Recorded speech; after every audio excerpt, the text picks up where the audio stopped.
Among various causes of hyperthyroidism, Graves' disease is a prominent cause that lead to increase in the thyroid hormone levels and produce or cause the symptoms related to the hyperthyroidism. Here in this section, we are going to study about the Graves' disease in detail. Graves' disease is basically an autoimmune disease that leads to the production of antibodies in the body, and these antibodies are directed against the thyroid stimulating hormone receptors. When these antibodies bind to those receptors, this causes an increase or overproduction of the T3 and T4 hormones inside the body. Now, this Graves' disease is also known as Basido disease. This is another name of the Graves' disease, and in the Europe and America. Now, you can look at the diagram of this patient. This patient is basically suffering from Graves' disease, and the most prominent features of the Graves' disease is the exophthalmos, that is the protrusion of the eye. You can see the proptosis, or there can be the diffuse goiter. There is no prominent goiter is observed, or solid mass is not observed in case of the Graves' disease. Rather, the diffuse goiter is observed in the patient, and the patient have all the symptoms that are related to the hyperthyroidism that we discussed previously, and also dermopathy is a prominent symptom that can be seen in the patient suffering from the Graves' disease. So we can conclude that the Graves' disease is an autoimmune disease that is leading to cause hyperthyroidism and causing the symptoms related to the hyperthyroidism. That is obviously because of the excess production of the thyroid hormone and increased basal metabolic rate. Now, moving on to the pathophysiology, what are the causing factors behind the Graves' disease? Now, Graves' disease is not caused by a single mechanism. Rather, it is thought that there are several factors that contribute collectively to cause the disease. Now, what are those factors? Let's see them one by one. First of all, there is the immune mechanism.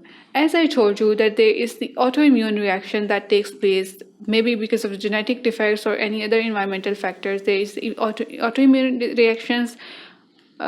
B cell immunity is involved here, and then the autoantibodies are being produced that bind to the receptors and cause overproduction of the thyroid hormone. So this is the immune mechanism, and also we'll discuss the immune mechanism in detail as well. Then what happens, and the next factor is the stress. Now, stress can be an important factor here because during the stress, what happens that the hormone level is altered, or there is a hormone imbalance. That's why it is observed that the patient who are suffering from the stress, like any anxiety, depression, or loss of any relation, or any such events that can be stressful, they mostly suffer, or they mostly develop the hyperthyroidism or this Graves' disease. Another factor is the smoking. It is also observed that the patient who smoke, they are more prone to the Graves' disease. And then ophthalmopathy. Now, ophthalmopathy, before discussing ophthalmopathy, the patient who smoke, they also have more severe eye-related symptoms, like they mostly develop the ophthalmopathy. And then ophthalmopathy is also observed in the patient who are suffering from the Graves' disease. Now, this ophthalmopathy is not because of the reason that we discussed in the hyperthyroidism.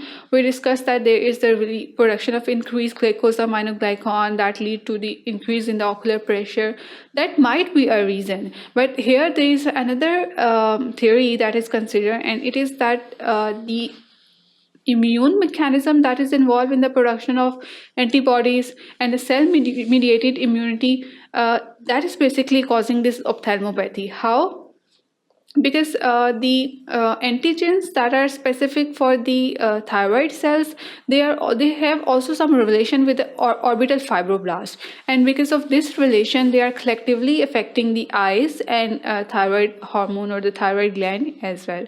So this is the link between the ophthalmopathy and the autoimmunity. Now, another factor that is not written here, but it is important, is the gender. Or gender. In gender, the females are more prone to this disease as compared to the men. Now, it is seen that 10 to 7 to 10 fold the disease is more common in women as compared to the men. Now, the reason behind can be because of the changes in the hormonal level, or more prominent changes in the hormone level. Like the females, they suffer from periods or from the menstrual cycle. There can be the pregnancy can be the reason, menopause can be the reason. All of these things make the women more prone to this disease, and because of the alteration of these hormonal level, the disease is more commonly observed in the females. But in the men, the disease is less common, less severe. But if we look upon the functions of the thyroid gland, the hyperfunction is much more in the men as compared to the women. So these are some functions that are, these are some factors that will collectively act and will cause the disease. Now, elaborating the pathophysiology with the immune mechanism that is behind this Graves' disease.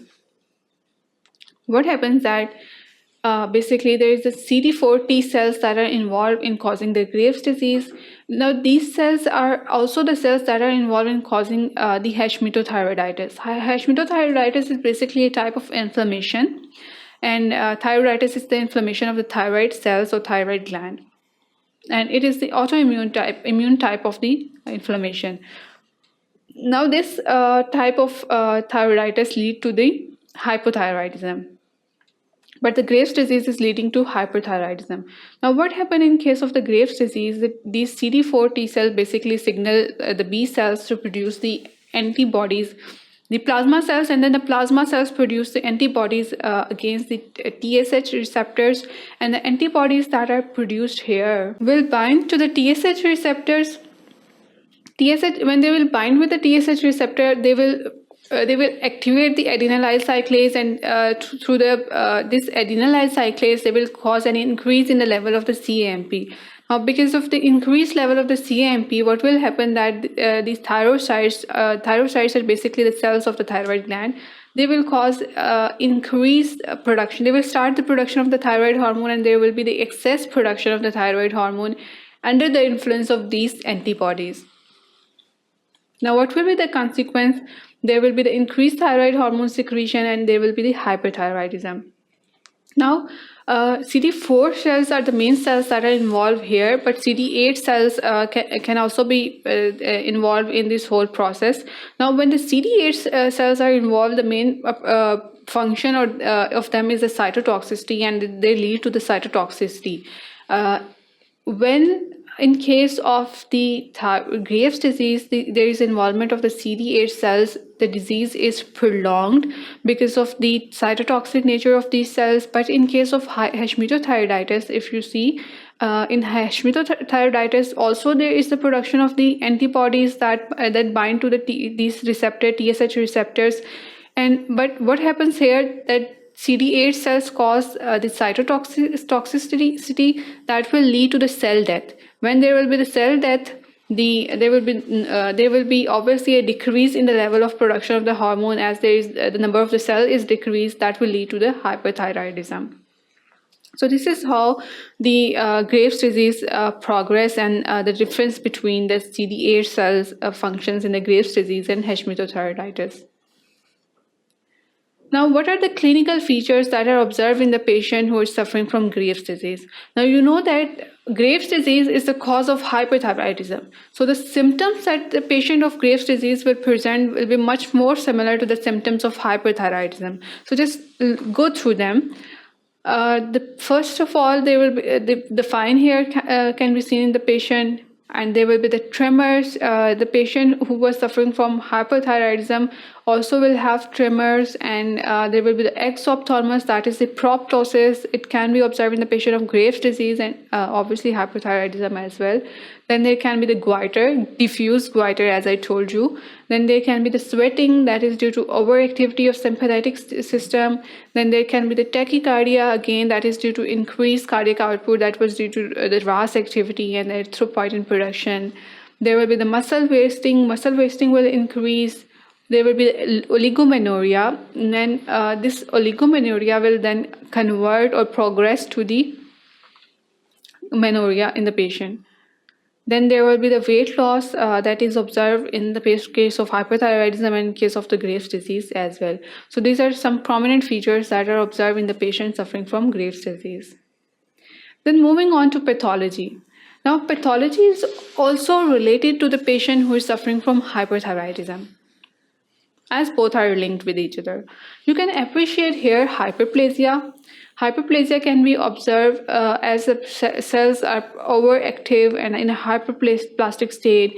And along with that, you can appreciate the tall columnar cells along the border of the cells. There are tall columnar epithelium, and this tall columnar epithelium is due to the hyperactivity. And again, there is this pink color discoloration, is the scalloping of the colloid that can be observed in such patient. So these are some changes that are observed in the patient suffering from Graves' disease, and they are much similar to that of the hyperthyroidism.